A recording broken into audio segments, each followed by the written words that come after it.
Everyone, welcome to FMA Talk Live. I'm your host, Datu Tim, and this is my wonderful co-host, PG Tye's here. Welcome, everyone. I hope everyone's had a great weekend. I know I had a very good, very tiring weekend. I was going to ask you about that. Any highlights? I got upgraded in almost every flight on the way to there and back. Excellent. So for those who weren't aware, I went out to Reno to teach at The Gathering. Hanchi Bruce Shutnick puts this event together. I'm experimenting with the camera as we speak. Had some audio stuff a little messed up before, but that's all good. So this is a multi-style event. I was one of the primary FMA instructors there. Jason and I was there. Good. And we're going to talk about that. Miguel Ruby was there from FMA Supply.net. He was teaching as well. And then a couple of Hanchi Jutnik students were teaching.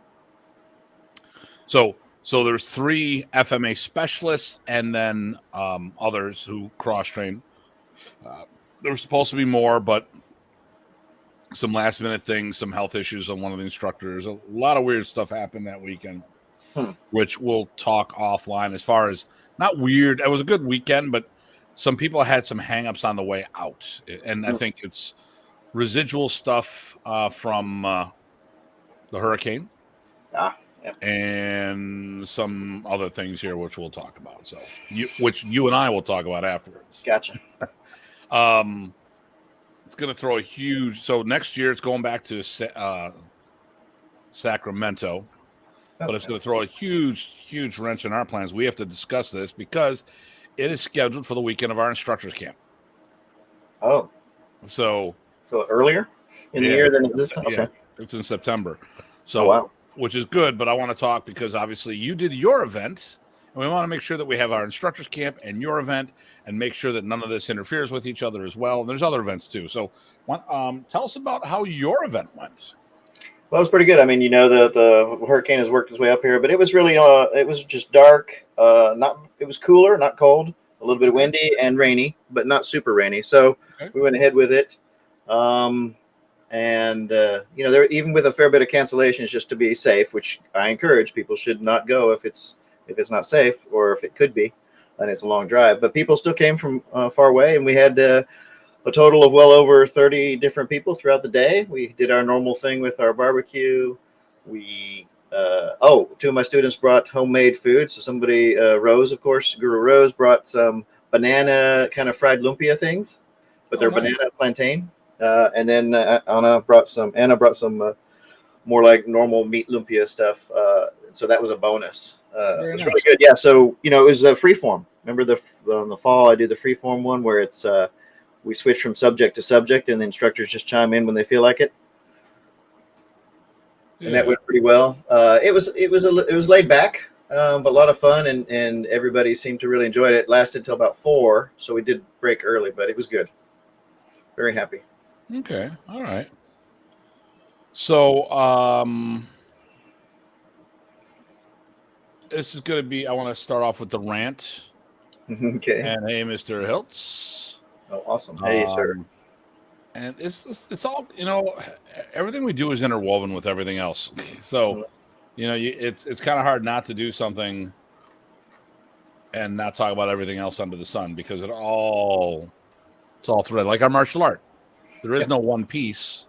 If you learned it right, there's all this stuff that we can isolate, but like when we punch, we kick, we lock, we throw, we weapon, we should be doing it all together, not, just bits and pieces. So, so what I want to talk about, my rant,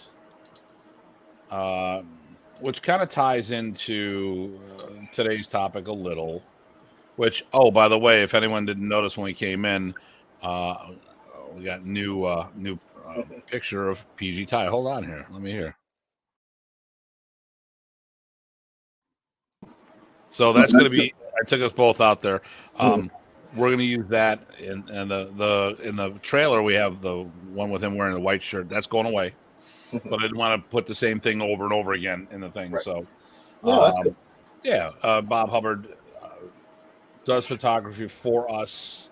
He is not a hardcore photographer anymore. He's gone a slightly different route when it comes to stuff for careers, but he hooks us up whenever we're in town, wherever these guys come into town, and it's all good. It's all good. So People. yeah. So so I think it's people being judgmental. Now, I'm going to say real quick, and you can chime in on this too. I am a martial arts snob. I'll be the first to admit that. Oh, here we go. He likes the gun show. So I don't want to say I'm judgmental. Well, actually, I'm when it comes, I'm super snobby for two reasons, and one of which is that there's a lot of people out there who really know nothing about modern arnis, and have not, including the people doing it. And when I say that, first of all, we talk about it all the time. A lot of people did it, the art within your art, and they treat it as an accessory. They trained it one day a week. And they may have only wanted to go and get the Sinwalis and the disarms and not get the rest of the system. Some people would go to Michigan camp and not pick up a stick until the following year. This and anyone, if anyone's getting butthurt when I say this, well, tell me I'm lying, because we both know these people. I've seen Remy fail these people when they tried to test for their next level black belt. Right. And if that didn't happen at your camps, well, maybe you should have gone to more camps to see this stuff happen out. So a lot of people never took their FMA training wheels off. A lot of people had no intention on learning FMA, just like a lot of people take elements of Brazilian Jiu-Jitsu and add a little ground game into their main system. They're not BJJ practitioners, and a real BJJ player would probably mop the floor with them. But they took the concepts, added a great game, and at the end of the day, it would probably be wonderful against someone off the street who has no ground. Like I've been doing Brazilian Jiu-Jitsu for decades. I'm still a white belt with 2 stripes, and the reason is that my FMA comes first. And when I'm doing this stuff, it is about enhancing my skills in case I go to there. I just want a familiarity. And I've been wrestling since the 80s. So I have a wrestling background. Actually, maybe the 70s I've been wrestling since the 70s. So when the UFC came out, I was like, oh, dude, I love wrestling. Hell, I was boxing in the 70s in my backyard. Okay. So, I mean, I'm not talking I went to a gym and boxed. No, we just put gloves on and hit. And you know what? Sooner or later, you hit something enough times, you get it right. So I wanted to up my game, but I didn't want, and I did want to be a BJJ player. Everything I want to do, I want to be good at, but I really don't want to be a BJJ specialist. And I've actually had some people say, hey, when I'm in town, can you show me some BJJ? And the first thing I say, I'm not qualified to teach, because I'm using it for me to get on the ground. But anyways, I'm going to go back to this thing. But Modern East is that way. But a lot of people have judged the art based on a few of its practitioners versus doing an in-depth study and stuff like this. When I see a system, I realize that it is at the whim of the people practicing it.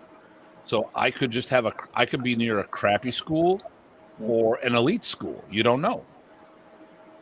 And so I don't want to judge a system by what's doing it. Like I said, we've seen a whole bunch of people, like you and I get this. Oh, you're modern Arnis. Really? Are you sure? Why? You guys moved too not good. Because we committed to the craft, and a lot of other people didn't. They were just weekend warriors, tourists for enrichment. Like when I went up to the boudoir with Paulo, we got done. He goes, hey, let's do some stuff. Like, okay, and we did some blade energy flowing type thing. And the first thing I said is, I'm not a blade guy. We got done with the whole thing. He goes, I thought you said you're not a blade guy. I go, I'm not a blade guy. I'm a movement guy. It's just a different tool in my hand.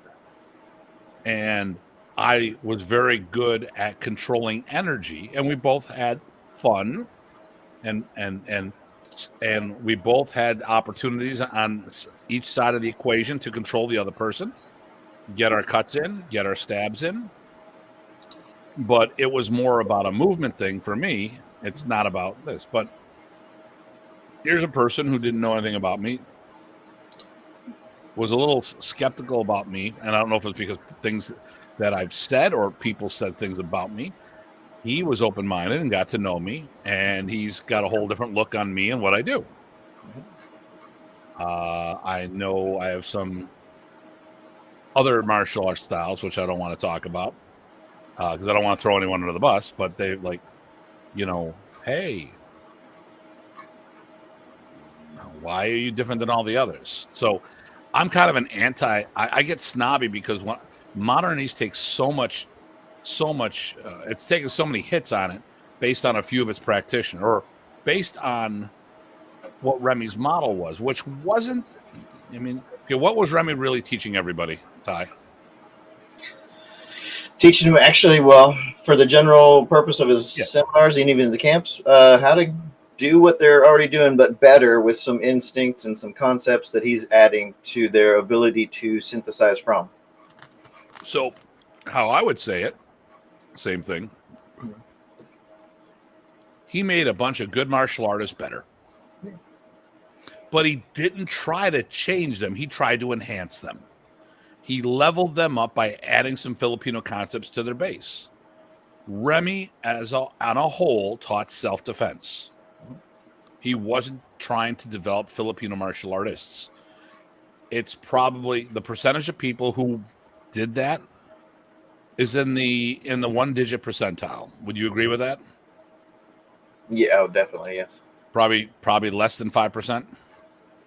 That's pretty easy call, yeah. So I always tell people that I wanted to do a 1%er patch, but there's another 1% group out there that I don't want to be affiliated with.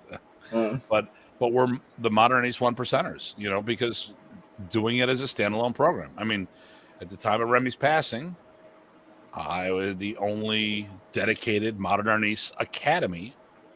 And how we doing, Eric? Yeah, all right. I had some other. Well, we're going to talk about. I had some people. Well, we'll talk about. I had other people from Portland training with me this weekend. So I get over snobby because I'll have all these other FMA martial artists make comments about the art, and it's like, dude, you're doing the same. We're doing the same moves. Actually, in some cases, we're doing the moves better than you. If you train with someone like myself or you or Chad and the other guys who committed to the craft, I remember watching a bladed system seminar that you and I happened to be attending, and Chad was there, and we watched one of the instructors, one of our favorite instructors, do the material. I was like, huh, isn't that funny? What? Well, we're just watching a seminar that Remy would have taught, except there's a knife in the guy's hand. Right. I was like, but, and this was an art that would poo-poo modern arts at one time. So that's the one thing I get a little snobbish on. The other thing is, I don't know of many people that have had the same quantity of high caliber teachers. So, I mean, you got people, listen, you got some top-notch people out there. Okay, you've got Leo Gahe, you had Remy Praises, you had Danny Inasano, you got Bobby Tabuada. Okay, how many people studied with more than just one of those? Mm-hmm. I was with Remy Praises, Ernesto Praises, Ted Buat, Dr. G. Okay, those are 4 top-tier guys that I had some kind of student-teacher relationship that people would know. Like, there's a bunch of instructors out there that I can mention names and people wouldn't know who they are. Remy, the creator of Modern, which was world famous, was the guy that pretty much helped save Filipino martial arts becoming extinct in its own country. Ernesto, the younger brother, who was a world-class martial artist himself, specializing in double stick. Ted Buat, who was more or less the inheritor of Anchambacon's system, The only reason why it was announced to become the inheritor, but the only reason why he didn't inherit the system because he moved to Detroit, Michigan, and Anshan thought he was going to come back, and he didn't. Dr. G teaches Bondo, has consulted for the likes of, I'll give you, the Dog Brothers. That's okay. Joe Lewis, Ed Parker, and Danny Nasano. So the people who would have trained with him have been my classmates when it comes to that. So I mean, and that is not even talking about hanging out with people like Bobby Tabwata, Maul Morney, and others. So I'm really, really snobbish. But at the same token, when I see stuff, I don't judge it. I have my knee-jerk reaction, but I say I need to go back and do more research. I need to find out if I don't like something, I want to find out if it's the person or if it's the system. And sometimes I'm right, sometimes I'm not. But I see I see a lot of people making judgments out there without doing the research, and it really annoys me because, judging a book by its cover, it's just not. But that's my rant. I don't know. Do you have anything for that? No, I just people love to pigeonhole things, and if you even if that's your instinct, everyone I think would do well to remember that. Okay, I made the choice to make that now, but even if you want to do that, guess what? When you get new information, you should probably be open to seeing do you need to reevaluate that.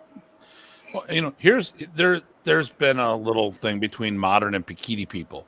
One of my biggest advocates out there is Jack Latour. He's constantly, hey, Tim Hartman's doing this. A good friend of mine, Tim Hartman, is doing a seminar. You should check it out. Boom. Boom. Okay. And vice versa. Yeah, we're always constantly saying, hey, Jack, yep. So it's just, but if you talk about other Pikiti people, sometimes Pikiti, as an example, has a thing that everything's Pikiti. Mm-hmm. But then again, sometimes modern people look at it the same way, and Balintawak people and Gobaton people. So, I mean, we all got to get past this snobbery thing and try to find out what we have in common. And, a lot of times, like when I'm hanging out at other seminars, I'm not looking for their martial material, although I do want to see their martial material, but I'm really looking on their teaching structure and their nomenclature. Jared Wahangi was at the Maya Super Show. I sat in on a session, and I didn't sit on it. I trained it. There you go. I trained the session. I might even be on the videos that they filmed. So when people sit there and talk about, well, Tim does this. No. Tim gets on the floor and does stuff. I don't care what the hell titles I have and belts I have. As much as I think I know, and I feel confident where I know stuff, I realize there's so much more for me to learn out there. Mm-hmm. But here's something you always saw. So we talk about the blade here, and I always talk about, like, with the stick work, you have to line up with these joints right here, like as if it's a blade. Well, he said the second set of knuckles. I'm like, I never heard that before. I really like that. Guess what's in my repertoire now? Right. And I'm more than happy to give Jared Wahangi credit for that, because that was an amazing thing. It was actually a great seminar because we said it differently, but we said a lot of the same stuff because he comes from more of a tactical point of view. This weekend, I was making comments about cosplay again. As martial arts, we have a tendency of, doing the fantasy opponents that don't really exist. Right. Well, you were talking about the Pikiti guys. So this weekend, I had several Pikiti guys local. There, there's a couple different groups. Some of their people were showing up today, and one of the things we noticed was actually, instead of pointing out the differences, we were noticing some of the influence and commonalities, and that was actually a nice part of the sharing, because then, as you said, you kind of get to look at both the presentation, understanding, and even the teaching structure, the ontology of it. Did they notice that as well? Yeah, they noticed that too. We talked about that specifically as we noticed about it. Yeah. I remember. So the group that I talk to down there is in your region. I'm assuming it's the same group. Is Tuhan Apollo and Bobby Ladra. The Tuhans, Bobby and Apollo Ladra. And I've had the the one group, they walked in and they had this stink about them.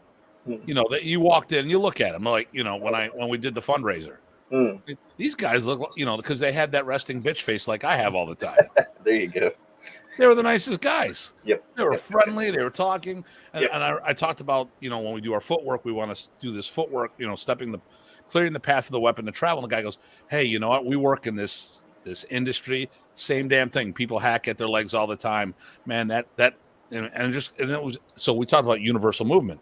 Mm-hmm. It wasn't just a martial art thing. It was a life thing. Yeah. So let me see. What did Noah say here? Noah said, I try to learn techniques and flow, not what styles they're from. It's just cool. And then PG tell you, how was the FMA things over the week? Well, we actually just talked about it. It was a very good success.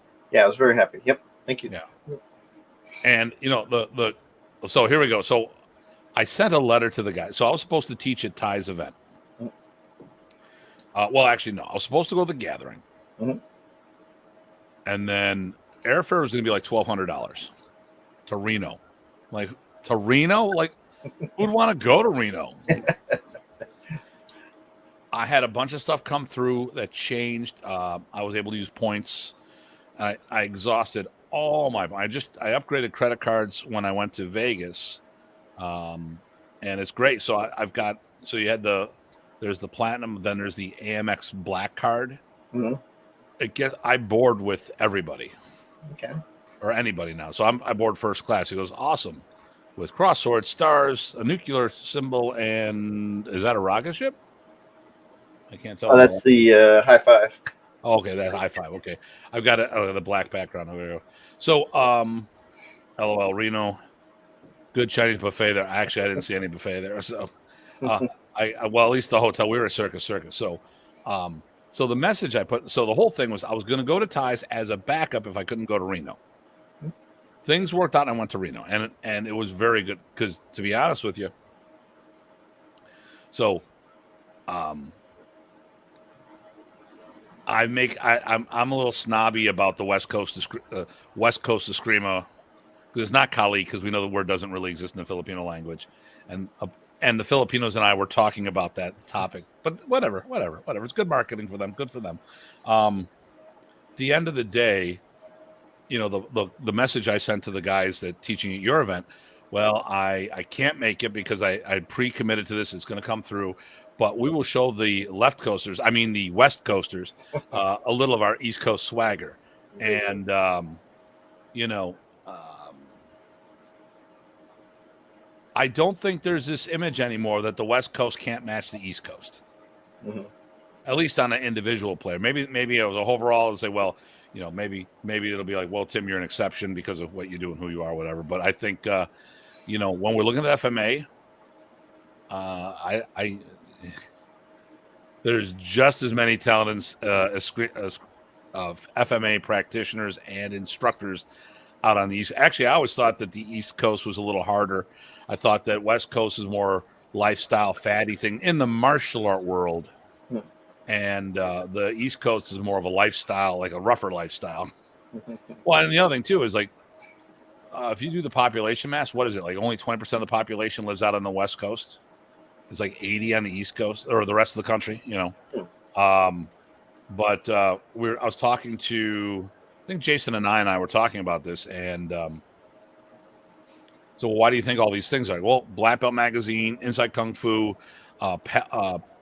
Panther videos, we just kept going on. They're all on the West Coast. So none of the East Coasters would have readily accessibility to being in front of these people, you know, and it becomes a good old boy club. And I hate to say it that way, but I'm like, you know, let me see, Danny Inasano's world class. He's done more for martial arts than anyone else.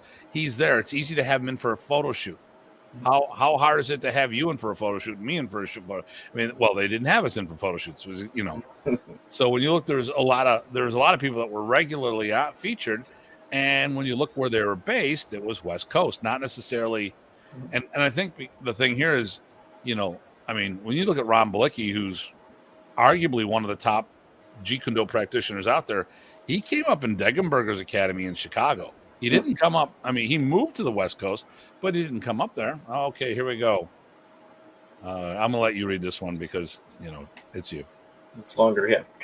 Kali from Kawi by Floro Filibril. He calls it Eskrima. In 1970s, Grand Tuhan Floro changed the name to Kali. Your correct Kali name is not from Philippines. It's from Kauai, Hawaii. Yeah. There we go. Kawi, Hawaii. Yep. Okay. Well, listen, it was a marketing thing, and I don't blame him. I mean, hell, let's talk about that. For those who don't know it, modern Arnis is not modern Arnis. It's modern Eskrima. Remy's the White Book is the practical art of Eskrima, but his wife was the one that said, "Hey, you should do a different art." Now I know. Okay, I'm just going to throw a little logic on people. Mm-hmm. You be the judge on this, because a lot of people say that Ernesto came up with this. When Remy created modern Arnis, Ernesto would have been 10 years old. You do the math.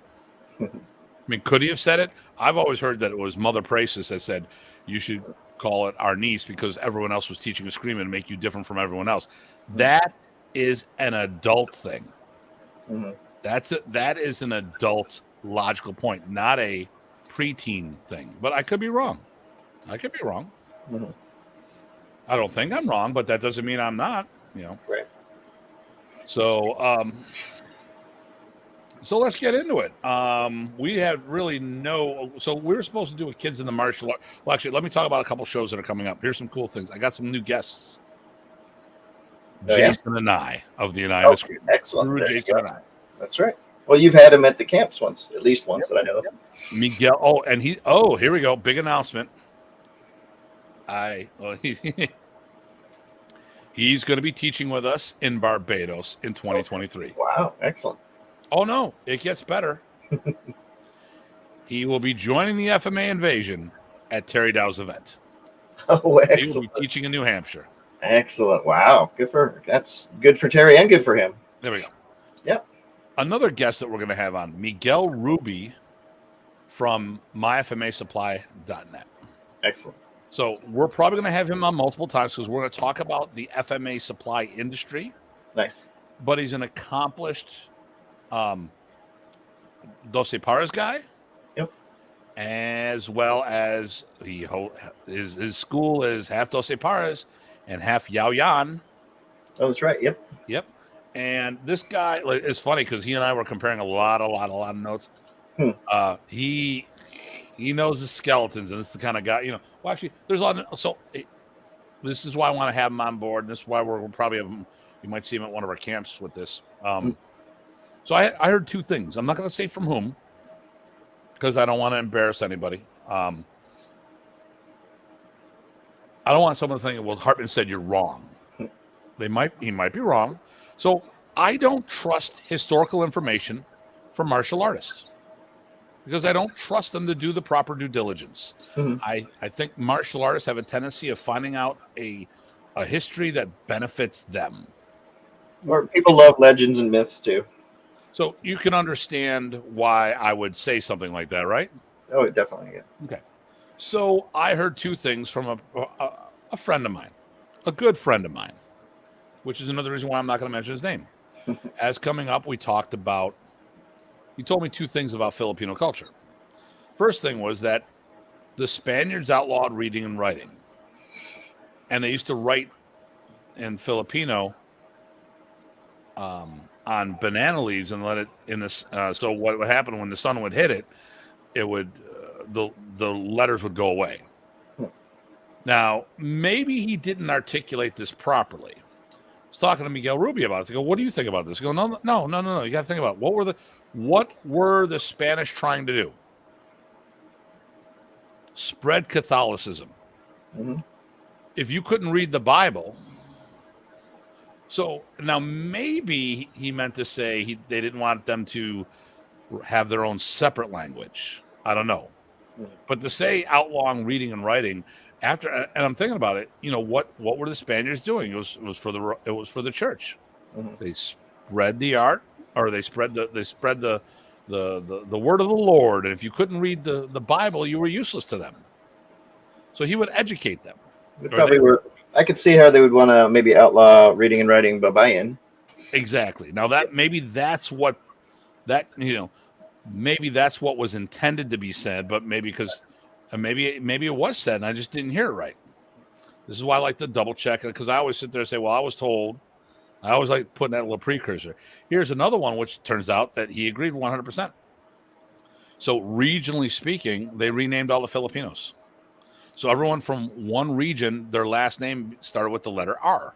I've heard Another that. area was so no. Miguel's like, nope, they did that because well, he's half Pinoy, and he's done research, Mhm.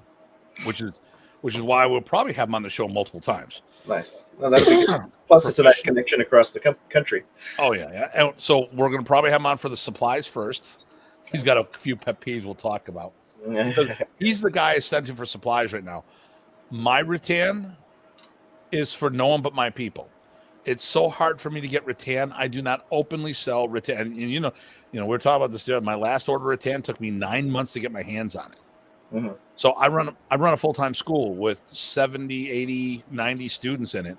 I need to take care of my school first, then my satellite schools or organizational schools second, and everyone else, sorry, but actually not sorry. I'll send you to Mike. Mike's a great guy. He has access. So we'll have him on the show. We're gonna have Renee Tungsten back. Yep. We're gonna do FMA. We're gonna do martial or children in the FMA. So I have two people in mind for that. Okay. Two people. I know one of them, and that's you know both. You know both of them. Oh, okay. E. Yep. All right. Good. S and E. Mm-hmm. So I'm actually quite excited about that. Excellent. Oh, that'll be good. I'm probably going to start reaching out to other people now, broadening the horizon of our group because there's so much more martial arts out there. Now, for those who haven't noticed this, okay, okay, now that we're 32 minutes in, everyone, please do us a favor. Subscribe to the channel, like the video, hit that notification button, and feel free to share this wherever you feel appropriate. And chime in and send questions. We want to hear it. Yeah, like Noah. I love listening to Noah. I love, and the thing, our viewers are really cool. They don't necessarily always agree with us, but they don't bash us for having our own opinion. Yep. And they engage.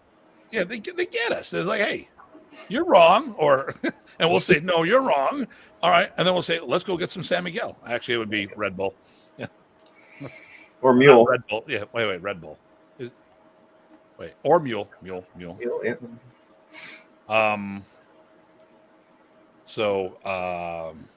And you and I got to talk a little about some events coming up. Gotcha. So, actually, I got to do my thing right now. So I'm going to leave this to you and turn you into Bullseye.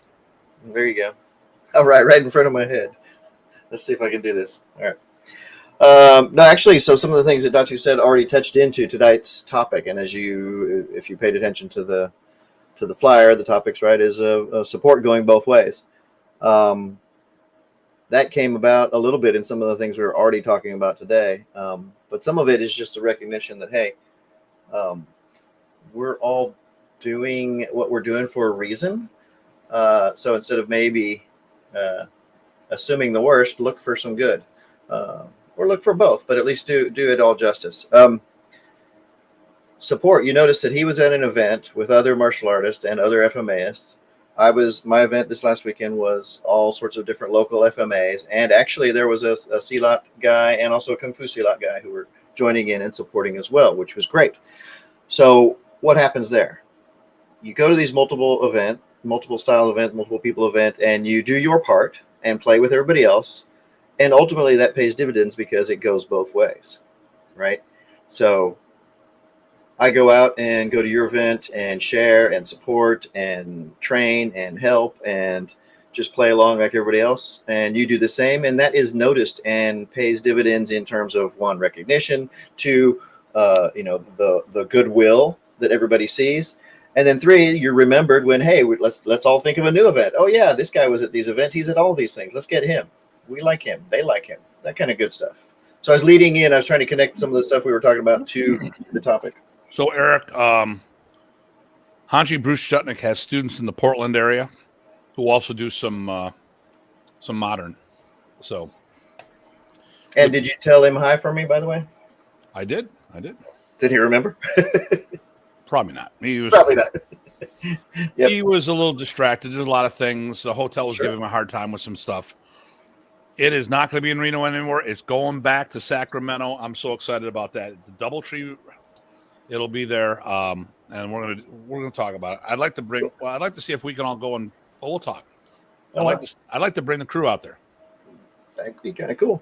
Yeah. Well, we'll talk about what other things are going to happen while we're there, but we're going to have meetings on this. So,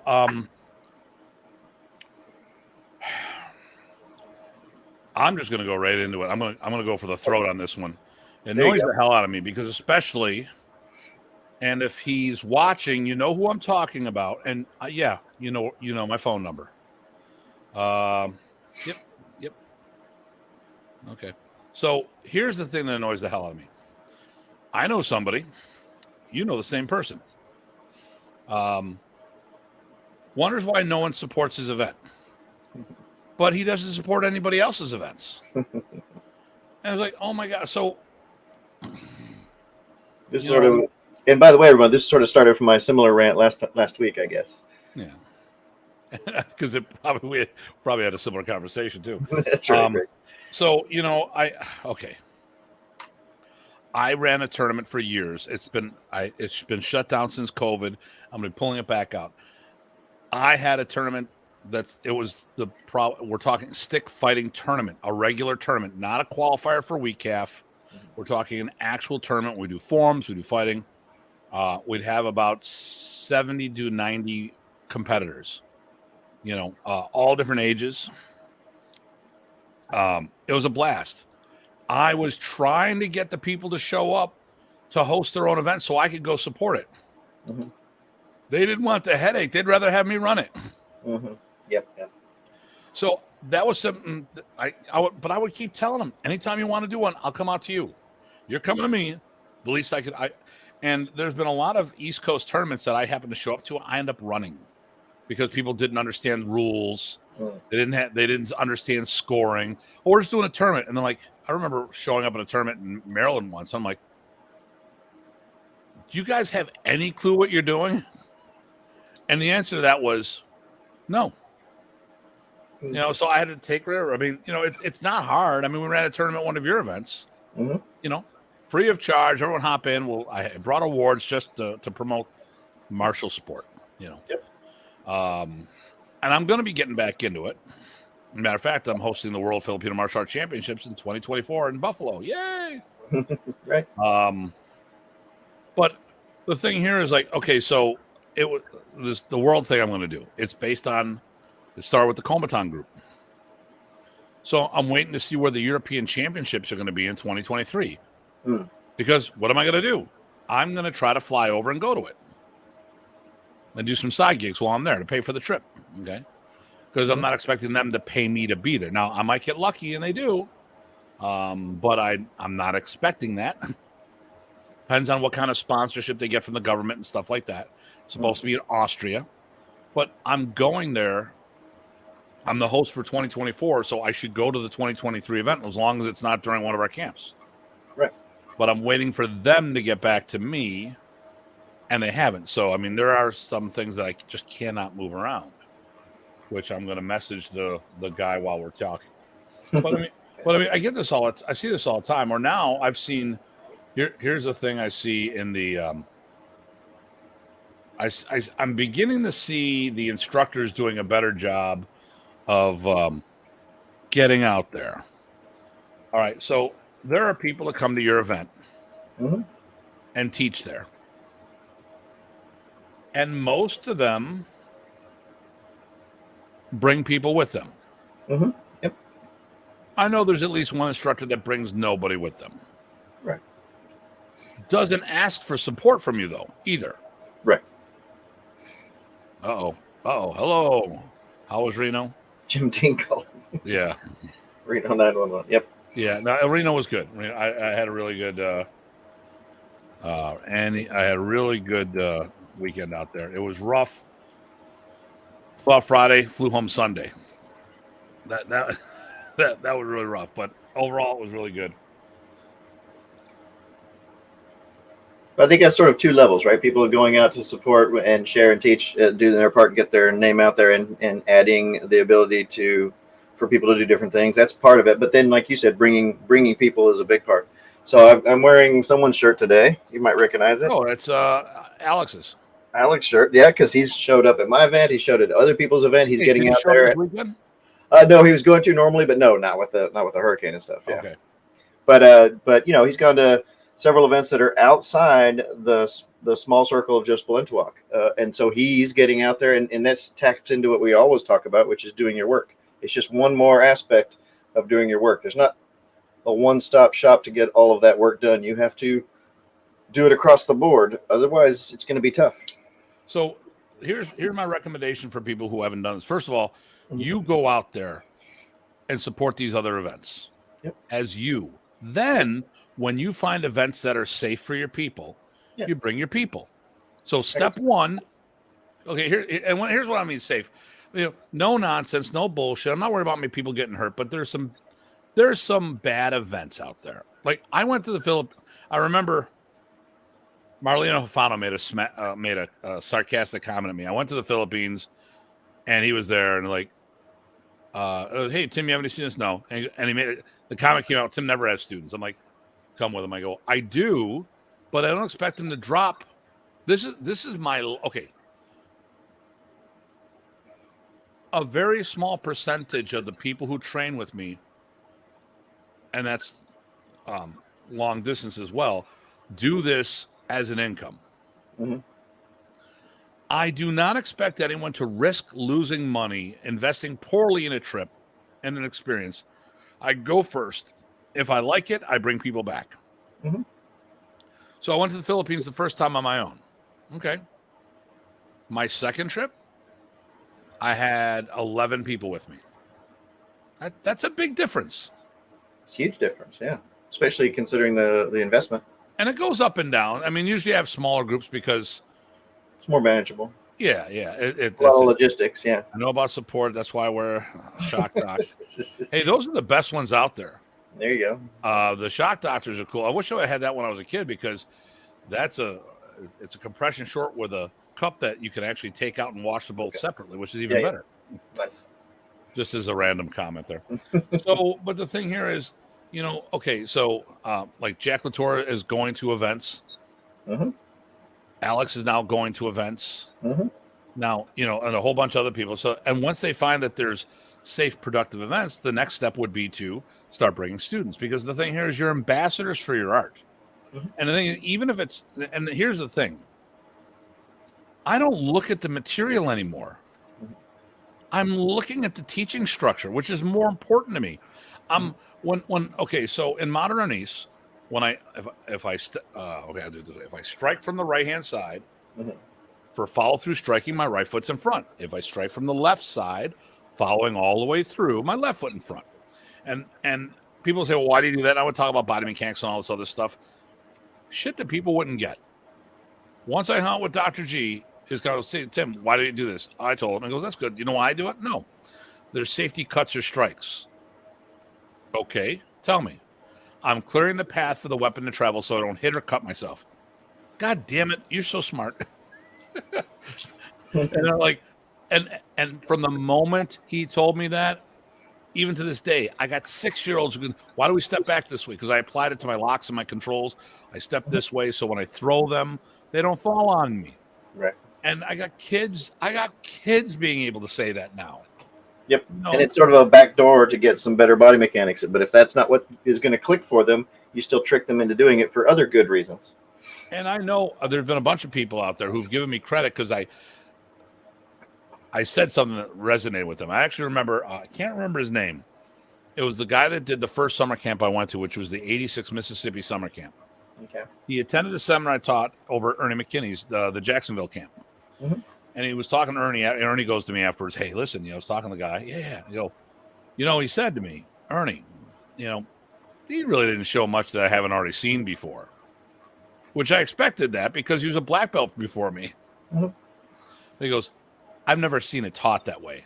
He's really got good teaching structure and nomenclatures. I'm like, well, that's because I hang out, because I am that martial arts snob that has hung out with the best of the best, which is why when I see people who are average, I'm kind of down on them more, because I'm used to the likes of, pick the person. I probably trained with them or been exposed to them one way or another. Mhm. You know, except for Genghis Khan. I wish I would have had time to spend with him, but really not that old. Here we go. Let's get caught up. Fun facts: for 4 to 6 years, I brought 4 to 10 people to every event and too many. Yep, terrible events. Do you host tournaments? I run out of trophies. Tell a 6-year-old. Yeah, I hear that. Yeah. And then who got So that's first continuing place? on, yeah. Yeah. So tell a 6-year-old who got first place and his parents drove him 3 hours, and you run out of tournaments or trophies, really? Well, hell, so case in point, my whole thing, what I've always done with my people, real simple. You get your awards last. You get all your stuff last. There you go. Because if we run out, I'm going to get them. I'll order more and give them to you because you're the local guy, Yep. So, yeah. So, I'm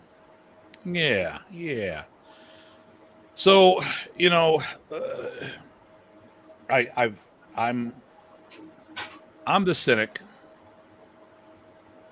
It's in the mail. It's in the mail. Okay, so Ty and so Rich Parson will talk about this too. Something will happen, and I'll make the comment, and I'm the cynic that says the bad comment. I'm the pessimist in the group. But more times than not, I'm the accurate one of the group as well. No, this is bullshit. The guy's doing this. The guy's doing that. This, that, dealing. And 3, 6, 12 months later, how did you know? Bad experiences. It's the same stuff, different name. But here's the thing. I'm going to give you an example here. I did the 10-year anniversary camp for Modern Unis. Mm-hmm. Bad Cop Hartman. Yep. So there was very little reciprocation. Here it was the biggest. It is still the biggest Modern Unis event in North America after Remy's passing. Still to this day. Second only by the 65th anniversary camp. Mm-hmm. So we had 80 some odd people when we did the 10-year. We had 70 some odd people when we did the 65th anniversary. Okay. So there was a bunch of people there. Outside of my network, only 2 reciprocated and have me back. Matter of fact, one person said they'll never have me in my school. Well, or their school. It's like, well, if you'll never have me in your school, you actually say that to people. Isn't that hypocritical that you showed up for a payday? Because it really shows that you're in it for the money. You're not in it for good commerce. You just saw an opportunity. Actually, I think that's why some of the people went there. They started distancing themselves because they felt that they were going to come in and take over. And I think they've probably figured out they were out of their league. The 10-year Modern East Reunion Camp was amazing because then it started multiple events. It then was able for Dieter to do the Best of the West camp, which then there was Best of the East camp, the East meets West camp. He did a whole series of camps pre-COVID because of the 10-year anniversary camp. Mm-hmm. It brought a whole bunch of people together. You just say, I'll drop the check off at your school. So, then I'd be, that's pretty good. That's good.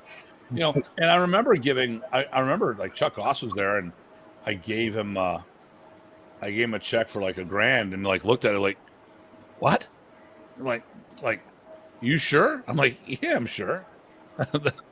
I gave every instructor that much, every primary instructor, and I took care of hotel meals, and I gave everybody a $75 credit card with Remy's portrait on there, nice, for food. And you know what? Most of the people, somebody else bought them food. Right. So I put them in a room. I told everybody, you show up to the event, I'll take care of your meals, I'll take care of your hotel room, but you're splitting with an instructor, and we'll split whatever comes in. We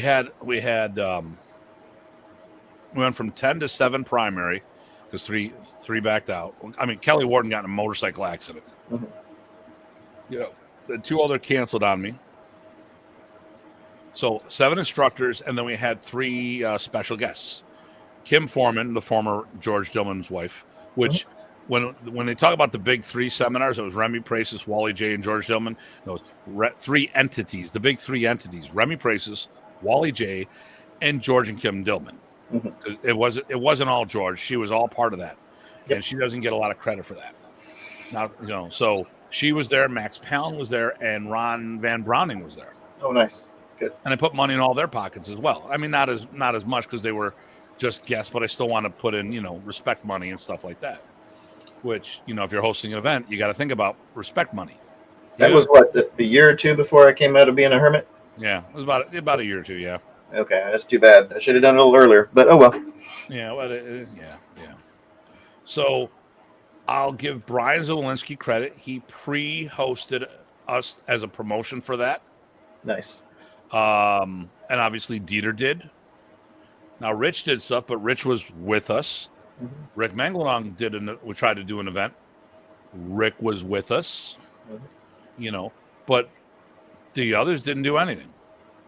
And I'm like, okay. And I've done some stuff since, and you've seen it, that I would bring people up. And I remember Brian, he was hosting an event. The camp that he did, his version of Memorial Camp. And he goes, the guys that come out here, they don't keep score. They don't count how many seminars you host. Well, right, because you're the host. You're the one hosting them. They're not hosting you. There is no score keeping by them. They're just saying, hey, he's going to give us money. Let's show up. Right. I mean, but you know what? The thing here is I do keep score because I got to see if support is a one-way street and you can support people other than hosting them. Jack Latour is a huge advocate for me. He can't host me for a camp. He's got other things he's doing. He's got other priorities. Just logistically, I mean, he's never hosted me for a seminar camp, and I'm okay with that. I'm not complaining about that. He doesn't run a full-time. He has another profession. Martial arts is not his profession. It's his side hustle. And he's one of the best damn Pikiti Tertia guys out there as a side hustle, Right. But at the end of the day, there's so many ways to give support, and he is a huge advocate for me. He's been interviewed on FMA Discussion multiple times and said, Tim is one of the biggest advocates for FMA, great ambassadors, opened up the doors for so many people. I'm like, I didn't ask him. I didn't pay him. I pay him to come to my events and share a little Pikiti Tertia there. So, let me see here. What's going on here? Okay, I want to go to one of yours PG events. I gotta make that happen. Okay, one of yours or PG's event. Okay, and then when someone wants gas money, I buy beans. But I mean, you need to, at the end of the day, you need to keep score because you need to figure out what kind of relationship you're in. I've got, how many. I have those people that only show up when they need something, and when I need something, they're gone. And the bottom line is that regardless of everything else, guess what? That's not sustainable. No. So the going multiple directions is the only way that this keeps going. Oh, I mean, you've been around when I've done some stuff. I almost went to a foreign country because I thought what I have to do is snatch and grab for somebody's kid because they're part of our Marshall family, and I'm like, well, you need me there, I'm there. Mm-hmm. Because it would have been the right thing to do. I would have risked not being able to go back to that country. But the fact of the matter here is, I was willing to do that because family's family, and our Marshall family is the family we get to choose. Mm-hmm. Yep. The number you are calling is no longer working until they have their event. Well, and that's the funny thing. So, like in the modernist world, a lot of people talk smack about me. Let me show you I'll show you what makes them shut up. When I do this, and my wallet opens up, magically everybody's mouth and their mouth shut up and their hands come out. And then once this happens, wait for it. Here we go. Once that happens, and it goes back in my pocket, then everyone's whining, crying, and bitching again. No, I think that 10th anniversary, I mean, everybody that's being fair about it, I think it was done right, it's done well, and everybody got their piece, and everybody was supported well, and everybody was allowed to come and get it. I mean, there's some weird things on the side, but as far as the event itself and the way you enabled it was, I think, the right way. And I think people forget that too easily. There was people who I told everybody what the deal was. Mm-hmm. Show up. You don't get an uke. You get half of a room. Mm-hmm. If the instructor, and when I mean half, is you and another instructor put together. So let's say I had Ty and Chad working together or coming to my event. I'd put them in a hotel room. I mean, they do that normally, but anyways, I put them in my room. That's right. But the thing here is, if you didn't want to share a room, you'd have to pay for the other half. Because logistically, I need, obviously, this thing was going to cost me tens of thousands of dollars. Okay. I laid out $10K in staff payroll alone, just so everyone understands how much money. This could have ruined my business. And everyone is cavalier with my money. Okay. This is what I do for a living. And if you've never done martial arts for a living, that kind of investment. If you're worried about, screw your ego, screw all this stuff. Because at the end of the day, if you didn't want to be part of it, just say no. But don't bitch to me, because at the end of the day, I need to make sure I have a business so I can provide for myself and for my family. And if you don't understand it, you're that so closed-minded and selfish and ignorant, well, then you can't talk to these people. Mm-hmm. So let me see here. Reminds me of my ex. Okay. I am still asking 4K video over here, living in 2025. Okay.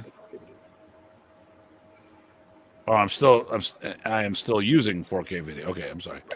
My eyes still say up. Money always gets in the way with big events. Yep. With 10K video, lol. Some meet new people and try new things and give and take. Make sure go both ways. Good times, win-win. Yep. You got it, Greg. Yep. So when people, I had people leave and start a conflict and try to start a competing event in the same town, and they were from another state. People flew up from Florida to do an event 20 minutes from me. But I'm like, and I know they didn't make the money. I know they lost money on the event versus they could have been with us. Oh, but you promised me special stuff. No, I promised everyone the same thing. You share a room or you pay for your other half. Mm-hmm. You don't get an uke. Everyone has to bring, because right off the bat, think about this. So the event was like $350. Mm-hmm. 10 instructors. Okay. That's $3,500 off the top if everyone brings their own training partner. Mm-hmm. So that's $3,500 less to dish out to people. So I mean, no one's thinking about the logistics of there. Hall, okay. Managers of the hall would want you to handle out the payment room. Yep. Record stop. Okay. Yep. Yeah. So when it comes to these events, I'm very particular about it. I'm very careful about what I'm doing. Mm-hmm. I want to make sure that it's a good event for everybody. I want to make sure that people aren't getting twisted on certain things, but, once again, unfortunately, once that event came out, okay, Brian Zolinsky preemptively hosted something. So I'll give him props for that. Dieter did stuff.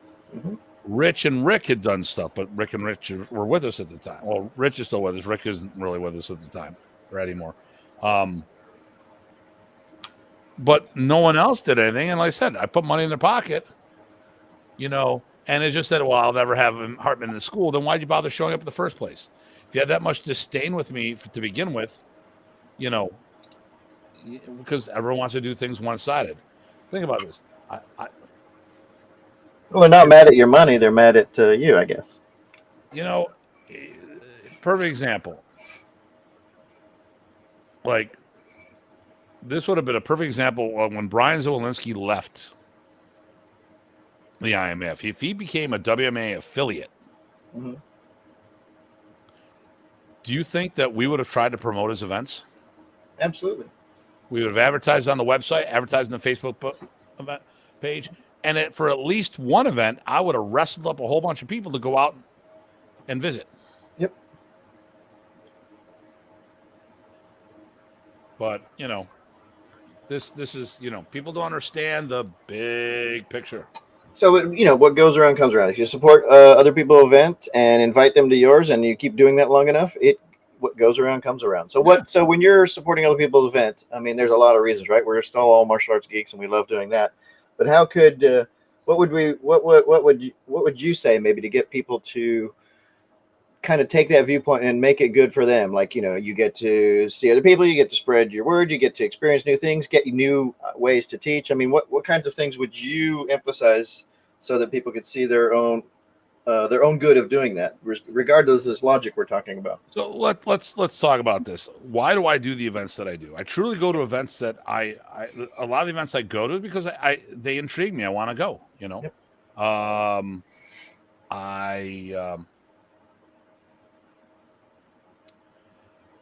I want to see different people teach. I want to see different systems done. I'm an ambassador for modern Arnis. I'm an ambassador for Filipino martial arts. Mm-hmm. So being an ambassador of those things, I need to be out in the public. I'm constantly out there meeting and greeting people because some of the things here is, see, I also am always looking for new talent to bring to my camp to just add a little spice to the camp. Not that I need it, mm-hmm. but spice.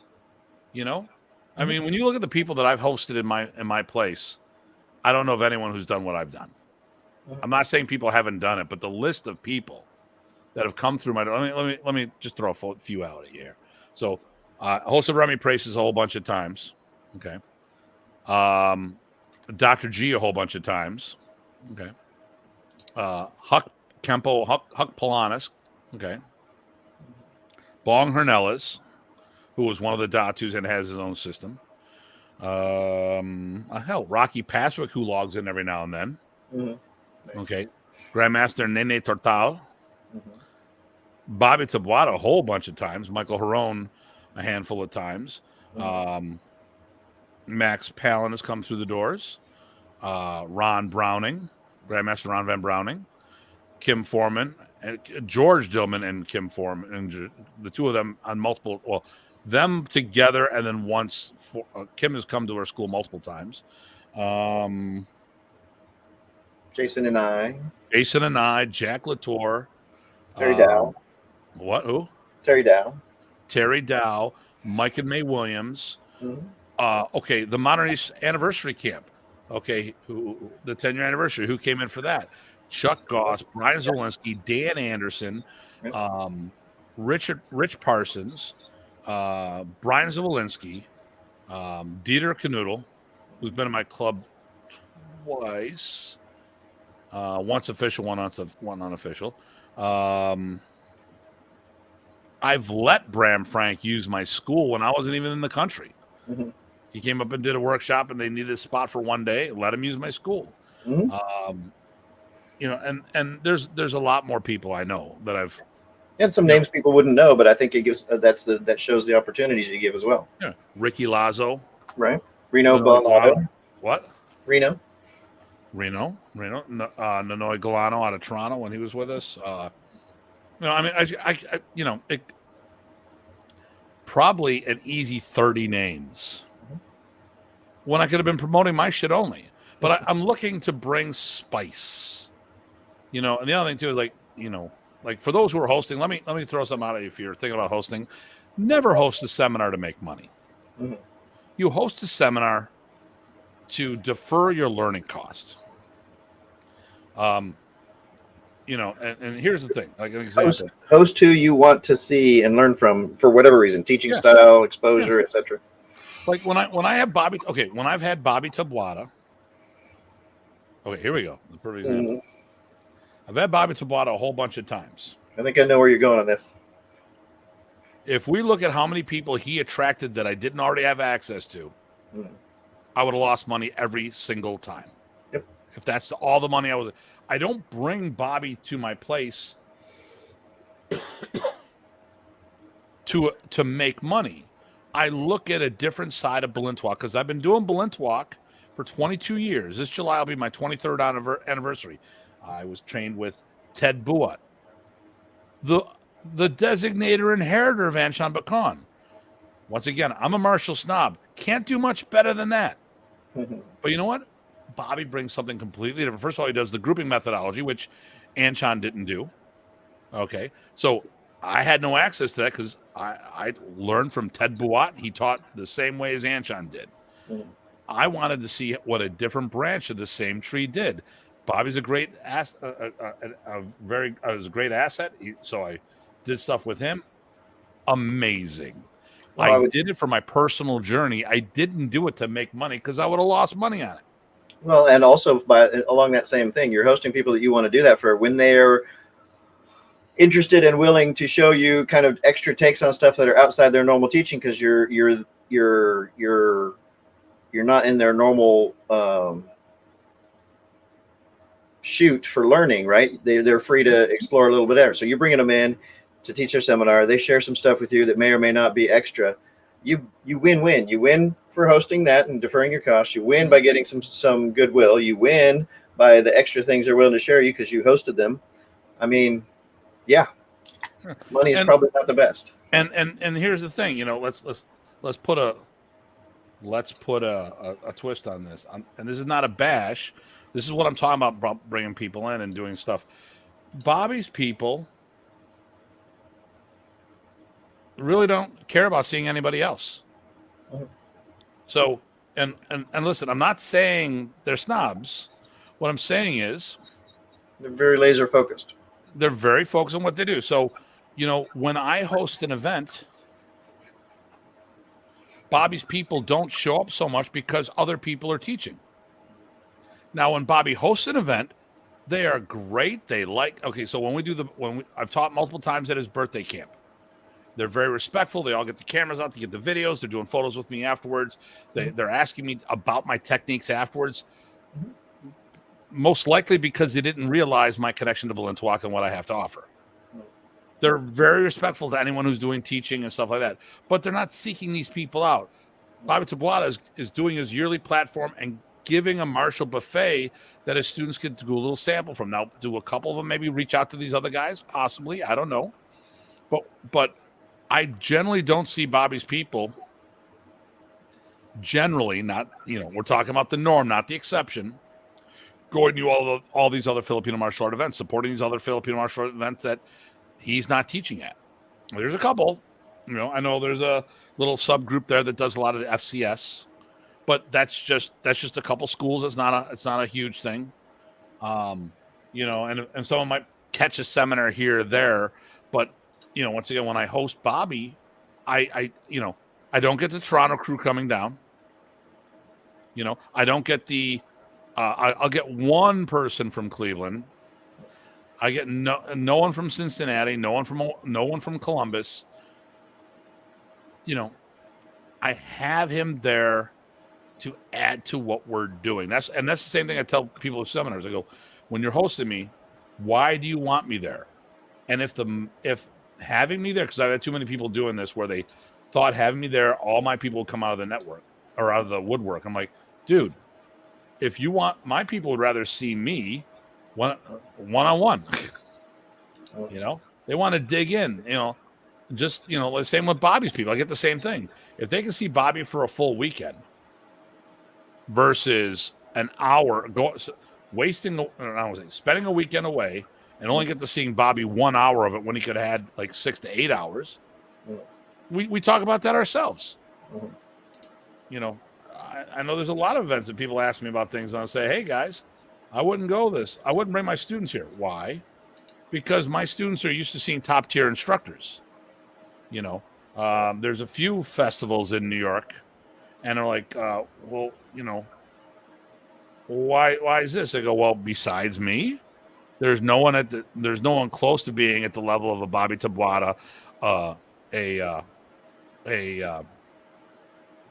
Dr. G, a Wally J. Right? I'm not saying I'm at that level, but usually at a lot of these events, when it comes to FMA, I'm the top tier guy that's in the room, and they usually have access to me already.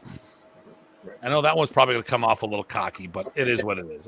I'm willing to take the hit for that one. Well, let's turn the other side of things, right? So the other half of showing support and doing the support, and on the other side is, guess what? When you're hosted, one of the things I like to do is make sure, one, I'm respectful and appreciative, and do the best I can to give them what they asked me there for.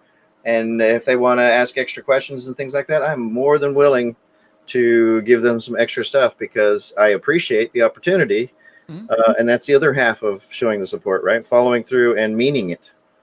Yeah. I remember giving one of the groups I went to in Texas. I was doing a whole day long seminar, and I gave them an extra hour or two on some extra material because they were geeking out. I was geeking out, and that's okay. That's goodwill. That's part of doing the work. It's not a guarantee. I'm not saying I'm always going to do that, but I think you should be open to giving your all across the board, right? Not just, hey, I'm going to walk in and now I'm walking away. Okay, so here we go. I'm gonna let me see. You read these here. What's the first one Sure. there? The pizza again. I met lots of people I did not like, but I never complained about George, Abe, Grant, Jackson, or Ben. Right. A good event takes me. Yeah. Months of hours of prep and planning, setup costs. Most people show up, teaching, and then they leave. Yes, that's kind of what I was talking about. Little spicy crust pizza. Not sure. Yes, I was doing the winning thing. And then pizza again, not trying to kiss your butt, but the events I went to, you taught to the crowd who was there, not the style. Always enjoyed going. Just how you miss a pizza working out. So one of my sessions, I had a blast. I mean, I enjoy teaching. You've seen me teach. You know better. So if there's any question on whether I enjoy teaching, all you got to do is ask Ty, Chad, or any of these guys, and they will tell you. They'll give you their honest opinion on this. Mm-hmm. And I'm pretty sure we realize that I do enjoy teaching. Yeah. So I had a cool group in one of my sessions. I had a Kaji Kempo school. So, and the thing was, I'm going to show one of the photos here. This is actually okay. I should have done something else first. Let me get the brand going and take this away. Boom. Okay. So 1, 2, 3, 4, 5, 6 preteens. We'll keep going. 5, 6, 7, 8, 9, 10. That's a mother, believe it or not. Okay. 11, 12, 13, 14. The bulk of them are kids. Not young adults as in like in their 20s. The bulk of them are children. Actually, the funny one, I love this one right here. This one right here. She's Panay. And so she doesn't speak any English or any Tagalog. So she and I were talking, little phrases here and there, nothing much because I didn't know. And so she's teaching her that. And I'm like, all right, well, hey, oh my God, look at that face. Holy cow. What the hell was I smoking? Well, actually, it was that secondhand smoke. Oh, by the way, this is the guy that, let me see here. Hold on. Eric, this is the guy who's up in your way. In Portland way. Yeah. So one of the people who were there, Skip Hancock. This is a very well-known someone from the Parker lineage. Does his own thing now. I'm not going to get into this, that, or the other thing. And he just came up multiple times, because multiple people came up of this. I was engaging the children. Like I was bringing them up and have them help me teach. Sure. I mean, listen, what do? They swung a stick at me, but you know what? They all enjoyed swinging a stick. I mean, everyone likes swinging sticks at me. Well, actually, most people don't because I do block and hit back. But I had a blast with the kids. I engage with the kids and know how to work that room and all this other fun stuff. Let's see what we got here. There he goes. Oh. So, the thing here is, first of all, this is what I do for a living. So I always got to get the Tim Hartman brand out there, because a good portion of what I do are seminars. You know, if I do the proper seminar, that could be rent in a weekend. Okay, which means any other money that is generated from the school, that well, that would be, if I can generate my rent, that might be a third to half of my cost for the month, and I did it in a day or two. So I go to these events to advertise who I am, but I also understand you have to be sincere. I enjoy martial arts is my jam. Filipino martial arts is my profession. Martial arts is my hobby. But at the end of the day, you go out to these things to increase your education. As I said, all it takes is one little phrase that can change the whole way you do things. So I'm a student of Dr. G's. I've trained Bondo for years. I am a certified master level stick instructor in Bondo, the Dot. I didn't read one thing and say, oh, it changed my life and I study this art. No, you read a book, a phrase resonated with you, and it changed what you're doing. I trained the martial art. But even then, like talking about Jared Wahangi, I'm not going to sit there and say, ooh, I'm a Pekiti Chershi expert because he said use the second set of knuckles and I've been studying this. No, somebody said something in front of me that made me go, damn. And, well, you're pretty smart, Tim. Well, no, that's not me. It was Jared Wahangi. If I remember where I learned it from, I will cite that credit, But I mean, I don't sit there, I don't name drop either.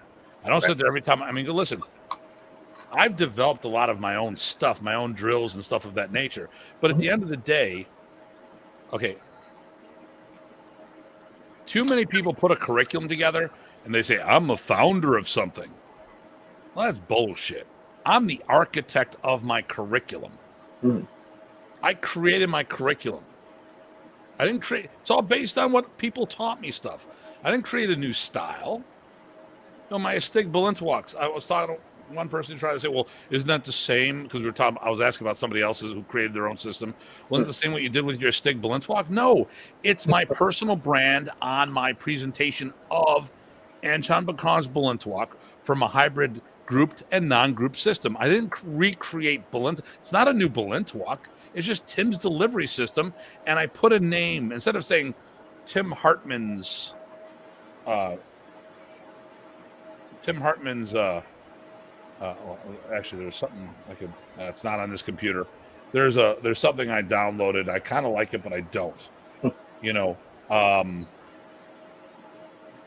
It wouldn't work for me because it's me. Because people will be busting my chops. It's one of those things, like certain people can get away with it and others can't. I'm one that can't. That's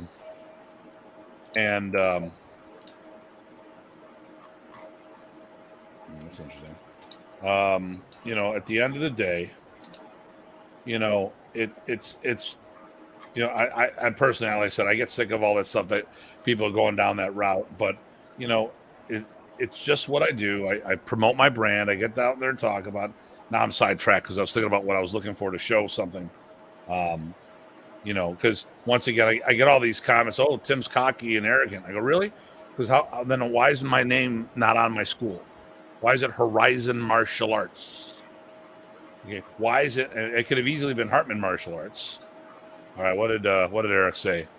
It's it's my perception. It's of the concept, my teaching methodology. Delivery system. But it's not a new system. It's just my delivery system. It's my delivery system. My delivery methodology of someone else's martial art. But then you got other people say, okay, well, here's a perfect one. Oh, no, see, I'm not going to do that because that would throw them under the bus. Yeah, I would. Yeah, I don't want to. Someone else would not take it. Well, no, screw it. This is the guy I like. If it's not a problem with him doing it, it'd be a problem if I do it. So right here, well, let's look at Burton Richardson's thing. He has his own brand. He's world famous. He wrote for Inside Kung Fu. Yep. So I have to do it this way. I have to down.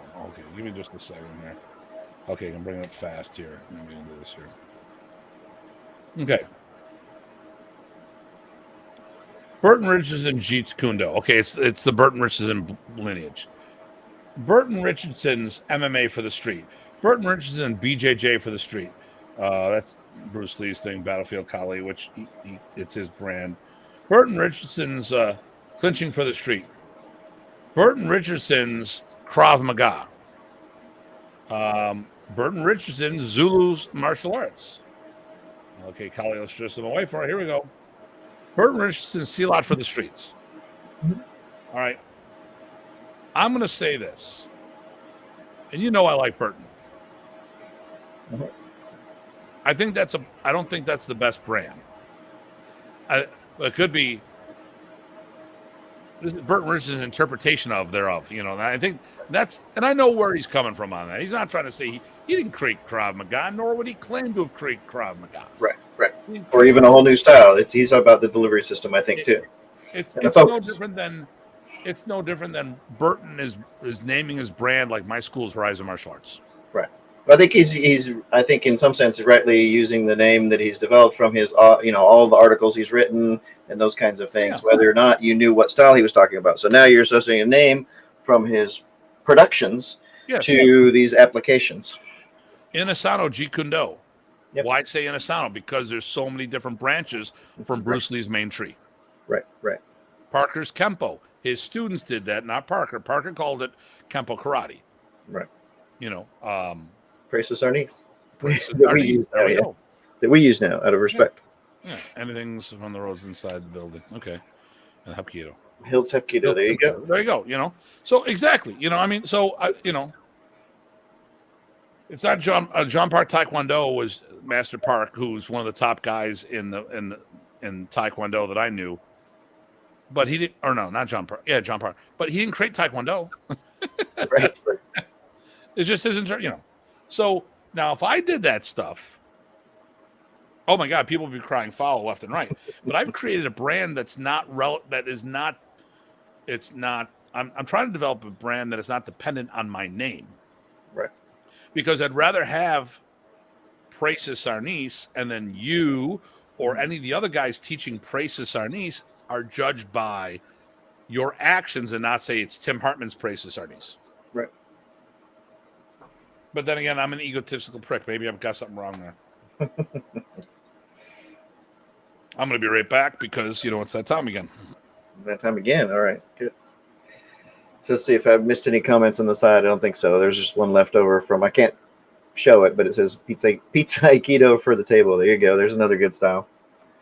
I think people get confused about styles. They get confused about delivery systems. They get confused about personal expression, right?